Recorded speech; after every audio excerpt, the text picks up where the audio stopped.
الحمدللہ رب العالمین والصلاة والسلام علی سید المرسلین اما بعد فاعوذ باللہ من الشیطان الرجیم بسم اللہ الرحمن الرحیم۔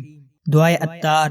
یا رب المصطفیٰ، جو کوئی 21 صفحات کا رسالہ فیضان امام موسیٰ کاظم پاڑیاں سن لے، اسے اور اس کی اولاد کو اپنے پیارے اور سب سے آخری نبی صلی اللہ تعالی علیہ وآلہ وسلم کے آل و اصحاب کی سچی محبت اور بے حساب مغفرت سے مشرف فرما، آمین بجاہ خاتم النبیین صلی اللہ تعالی علیہ وآلہ وسلم۔ شیخ یوسف بن عمر رحمۃ اللہ تعالی علیہ فرماتے ہیں، علماء کرام رحمۃ اللہ تعالی علیہم نے اس بات پر اتفاق کیا ہے کہ جب کوئی شخص کتاب لکھے تو اللہ پاک کے نام پاک یعنی بسم اللہ شریف کے بعد حضور صلی اللہ تعالی علیہ وآلہ وسلم کی ذات بابرکات پر درود پاک لکھے۔ کروڑوں شافعیوں کے امام حضرت امام شافعی رحمۃ اللہ تعالی علیہ فرماتے ہیں، میں پسند کرتا ہوں کہ انسان اپنے ہر کام کے شروع میں اللہ پاک کی حمد و ثنا یعنی تعریف و توصیف بیان کرے اور اس کے پیارے پیارے آخری نبی صلی اللہ تعالی علیہ وآلہ وسلم پر درود پاک پڑھے۔ نبی کا نام ہے ہر جا خدا کے نام کے بعد، کہیں درود سے پہلے کہیں سلام کے بعد صلو علی الحبیب صلی اللہ تعالی علی محمد۔ حضرت شقیق بلخی رحمۃ اللہ تعالی علیہ فرماتے ہیں، میں حج کے لیے روانہ ہوا تو ہمارا قافلہ مقام قادسیہ پر ٹھہرا۔ وہاں اور بھی بہت سے عازمین حج تھے، بڑا خوبصورت منظر تھا۔ میں انہیں دیکھ دیکھ کر خوش ہو رہا تھا کہ یہ خوش قسمت لوگ سفر وغیرہ کی تکلیفیں برداشت کر کے اپنے پاک پروردگار کی رضا کی خاطر حج کرنے جا رہے ہیں۔ میں نے اللہ پاک کی بارگاہ میں عرض کی، اے میرے پیارے پیارے اللہ پاک، یہ تیرے بندوں کا وفد ہے، تو انہیں ناکام نہ لٹانا۔ میری نظر ایک نوجوان پر پڑی جس کے گندمی رنگ میں ایسی چمک دمک تھی کہ نظریں اس کے چہرے سے ہٹتی ہی نہ تھی۔ اس نے ان کا لباس اور سر پر امامہ شریف سجایا ہوا تھا، وہ لوگوں سے الگ تھلگ بیٹھا ہوا تھا۔ میرے دل میں وسوسہ آیا کہ یہ اپنے آپ کو صوفی ظاہر کرنا چاہتا ہے تاکہ لوگ اس کی تعظیم کریں۔ میں نے دل میں کہا، اللہ کی قسم میں ضرور اس کی نگرانی کروں گا۔ پھر جیسے ہی میں اس کے قریب پہنچا، اس نے میری طرف دیکھا اور میرا نام لے کر پارہ 26 سورۃ الحجرات کی آیت نمبر 12 کی تلاوت کی۔ اجتنبوا کثیرا من الظن ان بعد الظن اثم۔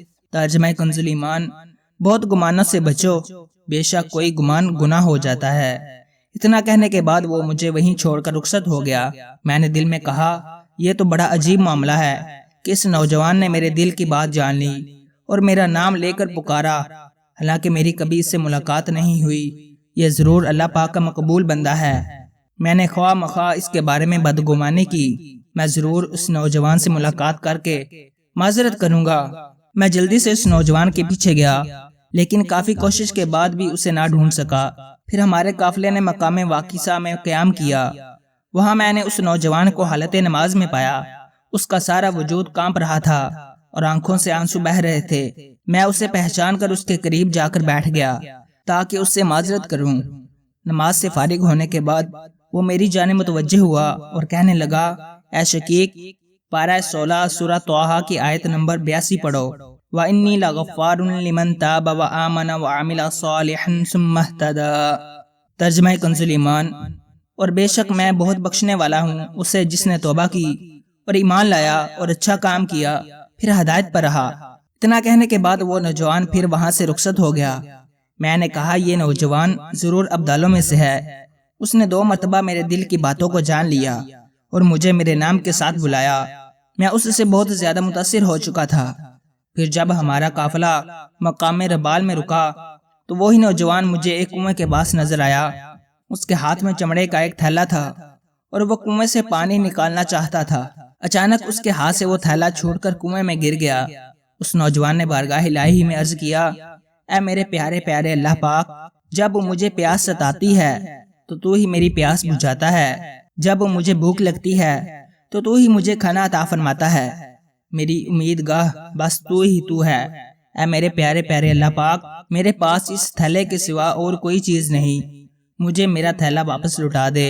حضرت شقیق بلخی رحمۃ اللہ تعالی علیہ فرماتے ہیں، خدا کی قسم ابھی اس نوجوان کی دعا ختم نہ ہوئی تھی کہ کنویں کا پانی اوپر آنا شروع ہو گیا۔ اس نوجوان نے اپنا ہاتھ بڑھا کر تھیلا نکالا اور اس میں پانی بھر لیا، پھر کنویں کا پانی واپس نیچے چلا گیا۔ نوجوان نے وضو کیا اور نماز پڑھنے لگا۔ نماز سے فارغ ہو کر وہ ایک ریت کے ٹلے کی طرف گیا، میں بھی چپکے سے اس کے پیچھے ہو لیا۔ اس نے ریت اٹھائی اور تھیلے میں ڈالنے لگا، پھر تھیلے کو ہلا کر اس میں موجود ریت ملے پانی کو پینے لگا۔ میں نے اس کے قریب جا کر سلام عرض کیا، اس نے جواب دیا۔ میں نے عرض کیا، اے نیک نوجوان، اللہ پاک نے جو رزق تجھے عطا فرمایا ہے اس میں سے کچھ مجھے بھی عطا کر۔ یہ سن کر اس نے جواب دیا، اللہ پاک اپنے بندوں پر ہر وقت فضل و کرم فرماتا رہتا ہے، کوئی گھڑی ایسی نہیں گزرتی جس میں وہ پاک پروردگار اپنے بندوں پر نعمتیں نازل نہ فرماتا ہو۔ اے شقیق، اپنے رب سے ہمیشہ اچھا گمان رکھنا چاہیے۔ اتنا کہنے کے بعد اس نوجوان نے وہ چمڑے کا تھیلا میری طرف بڑھایا۔ جیسے ہی میں نے اس میں سے پیا تو وہ شکر اور خالص ستو ملا ہوا بہترین پانی تھا۔ ایسا خوش ذائقہ پانی میں نے آج تک نہ پیا تھا۔ میں نے خوب پیٹ بھر کر پانی پیا۔ میں حیران تھا کہ ابھی میرے سامنے اس تھیلے میں ریت ڈالی گئی ہے، لیکن اس نوجوان کی کرامت سے وہ ریت ستو اور شکر میں بدل گئی ہے۔ اس بابرکت شربت کو پینے کے کئی دن بعد تک مجھے پانی اور کھانے کی طلب نہ ہوئی۔ پھر ہمارا قافلہ مکہ پاک پہنچا تو وہاں میں نے اسی نوجوان کو ایک کونے میں آدھی رات کو نماز کی حالت میں دیکھا۔ وہ بڑے خشوع و خضوع یعنی دل اور جسم کی عاجزی سے نماز پڑھ رہا تھا اور اس کی آنکھوں سے آنسو جاری تھے۔ اس نے اسی طرح نماز کی حالت میں ساری رات گزار دی۔ جب فجر کا وقت ہوا تو وہ تب بھی اپنے مصلی پر بیٹھا رہا اور اللہ پاک کی پاکی بیان کرتا رہا۔ پھر نماز فجر پڑھنے کے بعد اس نے طواف کیا اور ایک طرف چل دیا۔ میں بھی اس کے پیچھے چل پڑا۔ اس بار میری نظروں میں بڑا حیران کن منظر تھا، کیونکہ اس کے سامنے کئی لوگ ہاتھ باندھے کھڑے تھے اور لوگ جھوک در جھوک سلام کے لیے حاضر ہو رہے تھے۔ میں نے ایک شخص سے پوچھا، یہ عظیم نوجوان کون ہے؟ اس نے جواب دیا، یہ حضرت امام موسیٰ کاظم بن امام جعفر صادق بن محمد بن علی بن حسین بن علی علیہم الرضوان ہیں۔ میں نے دل میں کہا، اتنی کرامات کا ظاہر ہونا اس سید زادے کی ہی شان کے لائق ہے۔ یہی وہ ہستیاں ہیں جنہیں اللہ پاک اتنی کرامات سے نوازتا ہے۔ اللہ رب العزت کی ان پر رحمت ہو اور ان کے صدقے ہماری بے حساب مغفرت ہو، آمین بجاہ خاتم النبیین صلی اللہ تعالی علیہ وآلہ وسلم۔ تیری نسل پاک میں ہے بچہ بچہ نور کا، تو ہے عین نور، تیرا سب گھرانہ نور کا۔ صلو علی الحبیب صلی اللہ تعالی علی محمد صلی اللہ علیہ وسلم۔ گلشن اہل بیت نبوت کے مہکتے پھول حضرت امام موسیٰ کاظم رحمۃ اللہ تعالی علیہ 7 صفر المظفر 128 ہجری بروز منگل طلوع فجر کے وقت مکہ پاک اور مدینہ منورہ کے درمیان واقع علاقہ ابوا شریف، جہاں پیارے آقا صلی اللہ تعالی علیہ وآلہ وسلم کی پیاری پیاری امی جان حضرت بی بی آمنہ رضی اللہ تعالی عنہا کا مزار شریف ہے، میں پیدا ہوئے۔ آپ کا مبارک نام موسیٰ، کنیت ابو الحسن اور ابو ابراہیم اور القبات صابر صالح امین، جبکہ سب سے مشہور لقب کاظم ہے۔ بہت زیادہ معافی و درگزر کرنے کے سبب آپ کا لقب کاظم یعنی غصے کو پی جانے والا ہوا۔ امام اہل سنت عاشق ماہ رسالت اعلی حضرت امام احمد رضا خان رحمۃ اللہ تعالی علیہ عرض کرتے ہیں، شان حلمن کان علمن جان سلمن السلام موسیٰ کاظم جہاں ناظم میرا امداد کن۔ الفاظ کے معنی، حلم یعنی بردباری، کان خزانہ۔ شرح کلام رضا، اے میرے آقا امام موسیٰ کاظم رحمۃ اللہ تعالی علیہ، آپ پر سلام ہو کہ آپ حلم و بردباری کی شان، مخزن علم یعنی علم کے خزانے اور سلامتی کی جان ہے۔ اے امام موسیٰ کاظم، آپ دنیا کے نظام کو چلانے والے ہیں، میری مدد فرمائیے۔ عظیم عاشق صحابہ و اہل بیت امام اہل سنت اعلی حضرت رحمۃ اللہ تعالی علیہ نے ایک طویل عربی شجرہ شریف بصیغہ درود شریف تحریر فرمایا ہے۔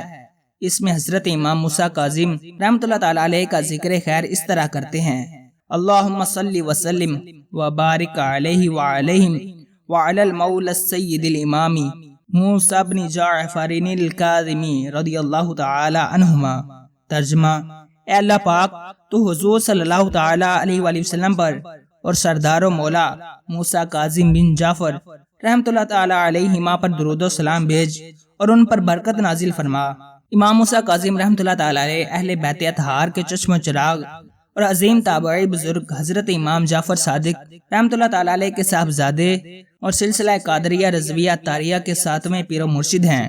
آپ کی والدہ محترمہ کا نام حمیدہ بربریہ رحمۃ اللہ علیہ تھا۔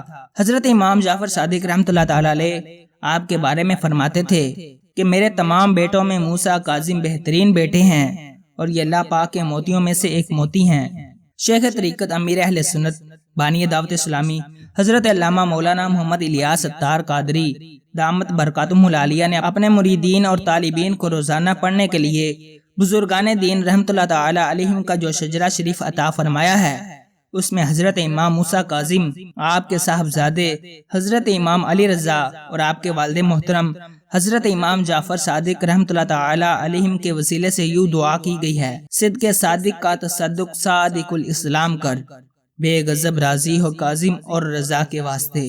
الفاظ کے معنی: صدق سے مراد سچ، صادق سچا، تصدق صدقہ، صادق الاسلام سچا مسلمان۔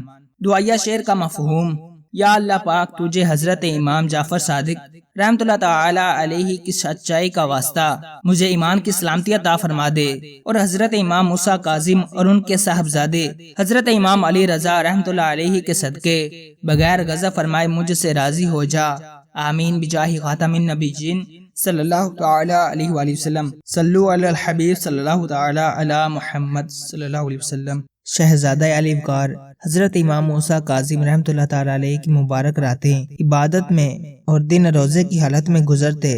بہت زیادہ عبادت کرنے کی وجہ سے آپ کو عبد صالح یعنی نیک بندہ کے لقب سے یاد کیا جاتا تھا۔ حلم و بردباری یعنی قوت برداشت کا یہ عالم تھا کہ آپ کا لقب کاظم یعنی غصہ پینے والا آپ کی پہچان بن گیا ہے۔ عاجزی اور انکساری کی یہ کیفیت تھی کہ جب کوئی آپ کے سامنے آتا تو اس کے سلام عرض کرنے سے پہلے آپ خود سلام میں پہل فرما دیتے۔ اگر معلوم ہوتا کہ کوئی آپ کو تکلیف پہنچانے میں لگا ہوا ہے تو آپ اس کی بھی ضرورت پوری فرماتے۔ اے عاشقان امام موسیٰ کاظم، ہمارے امام کی عاجزی اور سادگی پر لاکھوں سلام ہوں۔ کاش ہم بھی امام کاظم کے صدقے اپنے غصے کو پی جانے والے بن جائیں۔ بارہا غصہ پی جانا بہت سارے مسائل کا حل اور لڑائیوں کو ختم کرنے کا سبب بن جاتا ہے۔ گھر اور کاروبار کے جھگڑے مول لے کر غم کے آنسو پینے سے غصہ پینا کئی درجے بہتر ہے۔ غصے کے 2 گھونٹ پی لینا طویل زندگی غیظ و غضب میں جلتے رہنے سے بہتر ہے۔ غصہ پینے کا کتنا ثواب ہے، آئیے آپ کی ترغیب کے لیے چند فرامین مصطفیٰ صلی اللہ تعالی علیہ وآلہ وسلم پیش کرتا ہوں۔ جنت کے 3 حروف کی نسبت سے غصہ پینے کے بارے میں 3 احادیث۔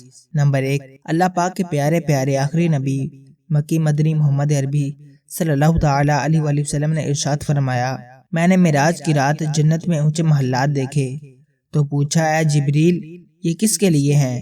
عرض کی، ان کے لیے ہیں جو غصہ پی جاتے ہیں اور لوگوں سے درگزر کرتے ہیں۔ نمبر 2، بندے کے غصہ پی لینے سے بڑھ کر کوئی گھونٹ میرے نزدیک زیادہ پسندیدہ نہیں، اور جو اللہ پاک کی رضا کے لیے غصہ پی لے اللہ پاک اس کے دل کو ایمان سے بھر دے گا۔ نمبر 3، آدمی کا کوئی گھونٹ پینا اس غصے کے پینے سے افضل نہیں جو وہ رضا الہی حاصل کرنے کے لیے پیتا ہے۔ سن لو نقصان ہی ہوتا ہے بالآخر ان کو نفس کے واسطے غصہ جو کیا کرتے ہیں۔ پیارے پیارے اسلامی بھائیوں، حضرت امام موسیٰ کاظم رحمۃ اللہ علیہ کی سیرت پر عمل کرتے ہوئے ہمیں بھی چاہیے کہ گھر آفس آتے جاتے راہ چلتے اپنے مسلمانوں بھائیوں کو سلام میں پہل کریں۔ سلام میں پہل کرنا حضرت امام موسیٰ کاظم رحمۃ اللہ علیہ کے پیارے پیارے نانا جان رحمت عالمیان صلی اللہ تعالی علیہ وآلہ وسلم کی پیاری پیاری سنت ہے۔ امیر اہل سنت دامت برکاتہم العالیہ اپنی کتاب 550 سنتیں اور آداب صفحہ 31 پر لکھتے ہیں: سلام میں پہل کرنے والا اللہ کریم کا مقرب یعنی نزدیکی پانے والا بندہ ہے۔ سلام میں پہل کرنے والا تکبر سے بھی بری یعنی آزاد ہے، جیسا کہ میرے مکی مدنی آقا پیارے پیارے مصطفیٰ صلی اللہ تعالی علیہ وآلہ وسلم کا فرمانے باصفا ہے: پہلے سلام کہنے والا تکبر سے بری ہے، کیمیائے سعادت میں ہے۔ سلام میں پہل کرنے والے پر 90 رحمتیں اور جواب دینے والے پر 10 رحمتیں نازل ہوتی ہیں۔ متی اپنا مجھ کو بنا یا الہی، صدا سنتوں پر چلا یا الہی، صلو علی الحبیب صلی اللہ تعالی علی محمد صلی اللہ علیہ وسلم۔ میرے مرشد حضرت امام موسیٰ کاظم رحمۃ اللہ تعالی علیہ کے جود و سخا کا یہ عالم تھا کہ مدینہ پاک میں غریبوں کو تلاش کرتے اور ہر ایک کو رات کے وقت اس کی ضرورت کے مطابق رقم اس طرح پہنچاتے کہ اسے خبر تک نہ ہوتی کہ یہ رقم کون دے کر گیا ہے۔ سبحان اللہ، سبحان اللہ، سبحان اللہ۔ اللہ پاک کے نیک بندوں کی کیا شان ہے۔ نیکی کر کے اسے چھپانا مخلصین ہی کا حصہ ہے، کیونکہ اللہ پاک کے نیک بندے مخلوق سے بدلے یا شکریہ کی خواہش کیا توقع بھی نہیں رکھتے، جبھی تو غریبوں کی اس طرح امداد فرماتے کہ انہیں بھی اپنے محسن یعنی احسان کرنے والے کا پتہ نہ چلتا۔ اللہ کریم اپنے مخلصین کے صدقے ہمیں بھی اخلاص کی دولت سے نوازے۔ افسوس، 100 کروڑ افسوس، ہمیں عب جاہ اور واہ واہ کی خواہش نے کہیں کا نہیں چھوڑا۔ مسجد میں 500، 1000 روپے دینے والے کی بھی خواہش ہوتی ہے کہ ہمارا نام لے کر دعا کی جائے۔ مسجد مدرسے کا تعمیراتی کام کروا دیا یا کوئی سامان لے کر دے دیا تو تمنا ہوتی ہے کہ نمازیوں کو ہمارے کارنامے کا پتہ چلے۔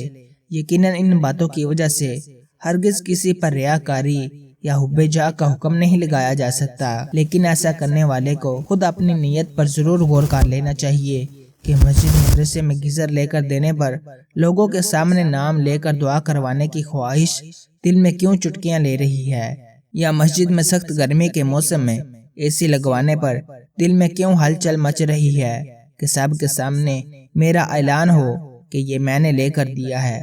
ایسے ہی مساجد و مدارس میں عطیہ کی گئی چیزوں پر برائے ایصال ثواب اپنا نام لکھواتے وقت 100 مرتبہ دل پر غور کیجئے۔ خدا نخواستہ نیت میں فساد یعنی خرابی ہو تو فوراً توبہ کیجئے اور اپنے عمل میں اخلاص پیدا کرنے کی کوشش کیجئے۔ حدیث پاک میں ہے، بے شک جہنم میں ایک وادی ہے جس سے جہنم روزانہ 400 مرتبہ پناہ مانگتا ہے۔ اللہ پاک نے یہ وادی امت محمدیہ کے ان ریاکاروں کے لیے تیار کی ہے جو غیر اللہ کے لیے صدقہ کرنے والے ہوں گے۔ مزید معلومات کے لیے مکتبۃ المدینہ سے مطبوعہ امام غزالی رحمۃ اللہ علیہ کی کتاب احیاء العلوم جلد 5 صفحہ 255 سے اخلاص کے باب کا مطالعہ کیجیے۔ حضور مفتی اعظم ہند مولانا مصطفیٰ رضا خان رحمۃ اللہ تعالیٰ علیہ لکھتے ہیں، نفس بدکار نے دل پہ یہ قیامت توڑی، عمل نیک کیا بھی تو چھپانے نہ دیا۔ صلو علی الحبیب صلی اللہ تعالی علی محمد صلی اللہ علیہ وسلم۔ عیسیٰ بن محمد مغیث کرشی رحمۃ اللہ تعالیٰ علیہ نے بیان کیا، جب ان کی عمر 90 سال ہو چکی تھی، فرماتے ہیں کہ میں نے جوانیاں بستی میں ام ایزام نامی کنویں کے پاس تربوز، ککڑی اور کدو کی فصل کاشت کی۔ جب کھیتی تیار ہو گئی اور کٹائی کا وقت قریب آیا تو ٹڈیوں نے حملہ کر کے ساری فصل تباہ و برباد کر دی۔ میں کھیت اور 2 اونٹوں کی قیمت کے سلسلے میں 120 دینار کا مقروض ہو چکا تھا۔ میں اسی پریشانی کے عالم میں بیٹھا تھا کہ حضرت امام موسیٰ کاظم رحمۃ اللہ علیہ تشریف لائے اور سلام کرنے کے بعد پوچھا، تمہارا کیا حال ہے؟ میں نے عرض کیا، میں ٹوٹے ہوئے پھل کی طرح رہ گیا ہوں، ٹڈیوں نے حملہ کر کے میری ساری فصل کھا لی ہے۔ آپ رحمۃ اللہ تعالی علیہ نے فرمایا، تم پر کتنا قرض ہے؟ عرض کیا، 2 اونٹوں کی قیمت سمیت 120 دینار کا مقروض ہوں۔ آپ نے اپنے ساتھی سے فرمایا، اے عرفہ، ابو مغیث کو 150 دینار تول دو، اور فرمایا، ہم تمہیں کھیت کے علاوہ 30 دینار اور 2 اونٹوں کا اضافی منافع دیتے ہیں۔ میں نے عرض کیا، اے مبارک برکت والے، اندر تشریف لائیں اور اس میں میرے لیے خیر و برکت کی دعا کریں۔ آپ رحمۃ اللہ علیہ اندر تشریف لائے اور دعا کی، پھر مجھے حدیث پاک سنائی کہ رسول اللہ صلی اللہ علیہ وسلم ارشاد فرماتے ہیں، مصیبتوں سے بچی ہوئی چیزوں کو سنبھال رکھو۔ پھر میں نے اونٹوں کو اسی کھیت میں لگائے رکھا اور کھیتی کو سیراب کیا۔ اللہ پاک نے اس کھیتی میں ایسی برکتیں عطا فرمائی کہ کاشت میں خوب اضافہ ہوا اور میں نے اس میں سے کچھ حصہ بیچ کر 10,000 دینار کما لیے۔ پیارے پیارے اسلامی بھائیوں، زندگی کی گاڑی مسائل کے پہیوں ہی پر چلتی ہے۔ سمجھدار وہ ہے جو زندگی کے مشکل حالات سے مقابلہ کرنے کی کوشش کرتا رہے۔ مسائل زیست کو کوسنے سے کچھ نہیں ہوگا۔ اللہ پاک کی بارگاہ میں سر کو جھکائیے کہ قلب مضطرب یعنی بے قرار دل کے ساتھ دعا کرنے سے مسائل حل ہو سکتے ہیں۔ گھنٹوں ملکی، سماجی اور معاشرتی پہلوؤں پر فقط بحث و مباحثہ کرنے کے بجائے آگے بڑھ کر کسی غریب مسلمان کا ہاتھ تھامیں اور اپنی حیثیت کے مطابق اس کی مالی مدد کریں، دوسروں کے مسائل حل کریں، آپ کے مسائل بھی حل ہوتے چلے جائیں گے۔ اللہ کریم ہمیں امام موسیٰ کاظم رحمۃ اللہ علیہ کی مبارک سیرت پر چلنے کی توفیق عطا فرمائے۔ صلو علی الحبیب صلی اللہ تعالی علی محمد صلی اللہ علیہ وسلم۔ میرے آقا مولا حضرت امام موسیٰ کاظم رحمۃ اللہ علیہ مستجاب الدعوات تو تھے ہی، یعنی آپ کی دعائیں قبول ہوتی تھی، بلکہ جو لوگ آپ کے وسیلے سے دعا کرتے یا آپ رحمۃ اللہ علیہ سے دعا کرواتے وہ بھی اپنے مرادیں پا لیتے، ان کی خالی جھولیاں کوہر مراد یعنی دلی مرادوں سے بھر جاتی۔ اسی وجہ سے عراق کے رہنے والے آپ کو باب الحوائج یعنی ضروریات پوری ہونے کا دروازہ کہتے تھے۔ کروڑوں شافعیوں کے امام حضرت امام محمد بن ادریس شافعی رحمۃ اللہ علیہ فرماتے ہیں، حضرت امام موسیٰ کاظم رحمۃ اللہ علیہ کے مزار شریف پر حاضر ہو کر دعا کرنا قبولیت میں مجرب یعنی آزمایا ہوا ہے۔ فقہ حنبلی کے بہت بڑے امام حضرت امام خلال رحمۃ اللہ علیہ فرماتے ہیں، مجھے جب بھی کوئی اہم کام پیش آتا ہے میں حضرت امام موسیٰ کاظم بن جعفر صادق رحمۃ اللہ علیہما کے مزار پر انوار پر حاضر ہو کر آپ کا وسیلہ پیش کرتا ہوں، اللہ پاک میری مشکل آسان کر کے میری مراد عطا فرما دیتا ہے۔ والد اعلی حضرت مولانا نقی علی خان رحمۃ اللہ علیہ کی کتاب احسن البیاع لآداب الدعاء کا اردو نام فضائل دعا ہے۔ آپ نے اس کتاب کے باب امکنہ اجابت یعنی وہ مبارک مقامات جن پر دعائیں قبول ہوتی ہیں، اس میں 36واں مقام حضرت امام موسیٰ کاظم رحمۃ اللہ علیہ کا مزار مبارک لکھا ہے۔ بھکاری بن کے اس در پر جو مانگو گے وہ پاؤ گے، کہ ارباب نظر باب اجابت اس کو کہتے ہیں۔ صلو علی الحبیب صلی اللہ تعالی علی محمد صلی اللہ علیہ وسلم۔ عاشقان صحابہ و اہل بیت دونوں جہاں میں نجات پانے کے لیے صحابہ و اہل بیت محبت و الفت ہونا ضروری ہے۔ معاذ اللہ ان میں سے کسی کے بارے میں بھی دل میں کمزور بات آئی تو بربادی ایمان کا سبب ہو سکتا ہے۔ ان دونوں حضرات کی محبت ہی جنت میں لے کر جائے گی۔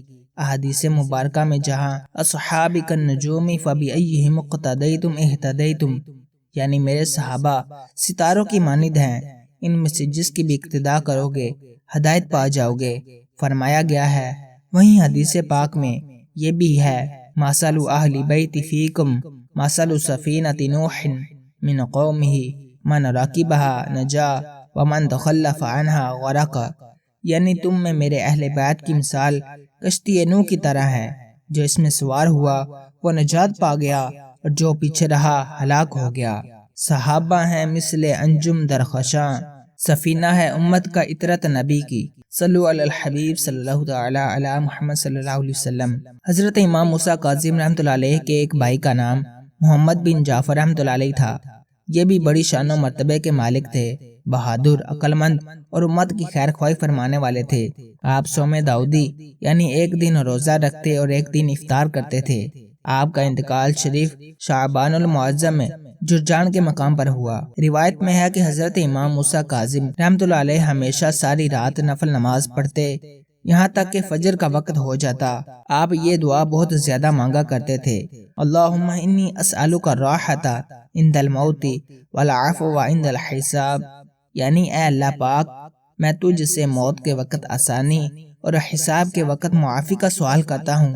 ایک مرتبہ آپ مسجد نبوی شریف میں داخل ہوئے اور شروع رات میں سجدہ کیا تو سنا گیا کہ آپ سجدے کی حالت میں بارگاہ الہی میں عرض کر رہے ہیں، عظم الذنب عندی فلیحسن العفو من عندک، میرے گناہ بہت زیادہ ہو گئے، لہٰذا اے اللہ پاک تیری طرف سے معافی بھی اتنی زیادہ ہونی چاہیے۔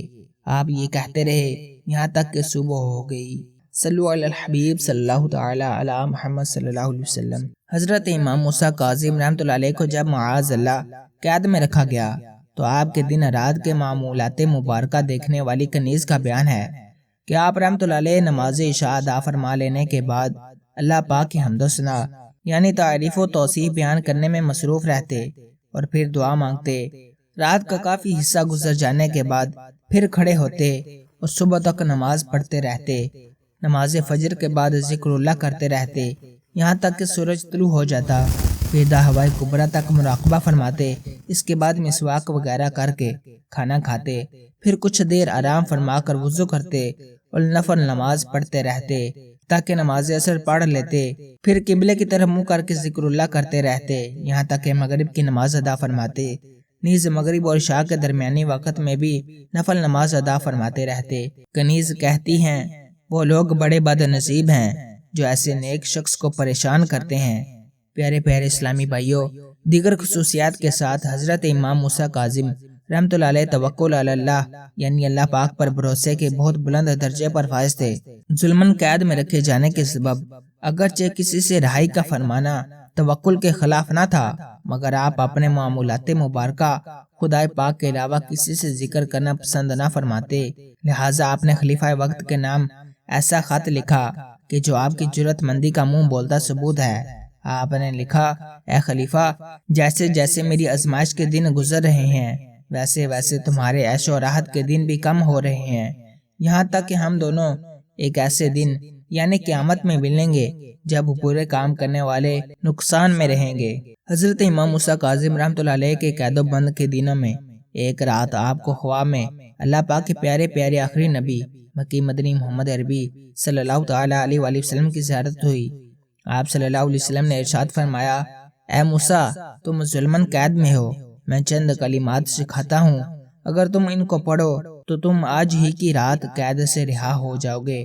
وہ کلمات یہ ہیں، یا سامع کل صوت ویا سابق الفوت ویا کاسی العظام لحما ومنشرها بعد الموت اسألک باسمائک الحسنى وباسمک العظم الاکبر المخزون المکنون الذي لم يطلع علیہ احد من المخلوقین یا حلیما ذا اناۃ لا يقوى على اناءته یا ذا المعروف الذي لا ينقطع ابدا ولا يحصى عددا فرج عنی۔ ترجمہ، اے ہر آواز سننے والے، اے ہر نقص و محرومی سے پاک، اے ہڈیوں پر گوشت چڑھانے والے اور موت کے بعد ان ہڈیوں کو جمع کرنے والے، میں تجھ سے تیرے سب سے اچھے ناموں اور تیرے اس بڑے اسم اعظم کے وسیلے سے سوال کرتا ہوں جو چھپا ہوا خزانہ ہے جس کی مخلوق میں سے تیری عطا کے بغیر کسی کو خبر نہیں۔ اے حلم والے، حلیمی فرمانے والے، کہ ایسی حلیمی کسی اور کو طاقت نہ ہو۔ اے نہ ختم ہونے والی بے شمار بھلائی والے، میری مصیبت دور فرما دے۔ آپ رحمۃ اللہ علیہ نے جب یہ دعا پڑھی تو اس کی برکت سے آزاد ہو گئے۔ حضرت حاسم رحمۃ اللہ علیہ فرماتے ہیں، حضرت امام جعفر صادق رحمۃ اللہ علیہ کے ایک شاگرد نے مجھے بتایا کہ ایک مرتبہ میں آپ کی خدمت سراپا عظمت میں حاضر ہوا تو آپ کے لخت جگر حضرت امام موسیٰ کاظم رحمۃ اللہ علیہ ان کی خدمت میں حاضر تھے۔ آپ انہیں نصیحتیں فرما رہے تھے کہ اے میرے بیٹے، میری نصیحت قبول کر لو اور میری باتوں کو یاد رکھنا، اگر انہیں یاد رکھو گے تو زندگی بھی اچھی گزرے گی اور موت بھی قابل رشک ہوگی۔ اے میرے بیٹے، مالدار وہ ہے جو اللہ پاک کی تقسیم پر راضی رہے اور جو دوسرے کے مال پر نظر رکھے وہ غربت کی حالت میں ہی مرتا ہے۔ اللہ پاک کی تقسیم پر راضی نہ رہنے والا گویا اللہ پاک کو اس کے فیصلے میں متہم ٹھہراتا ہے۔ اپنی غلطی کو چھوٹا سمجھنے والا دوسرے کی غلطی کو بڑا اور دوسرے کی غلطی کو چھوٹا خیال کرنے والا اپنی غلطی کو بڑا سمجھتا ہے۔ اے میرے بیٹے، دوسرے کے عیبوں سے پردہ ہٹانے والے کے اپنے عیب ظاہر ہو جاتے ہیں۔ کسی کے لیے گڑھا کھودنے والا خود ہی اس میں جا گرتا ہے۔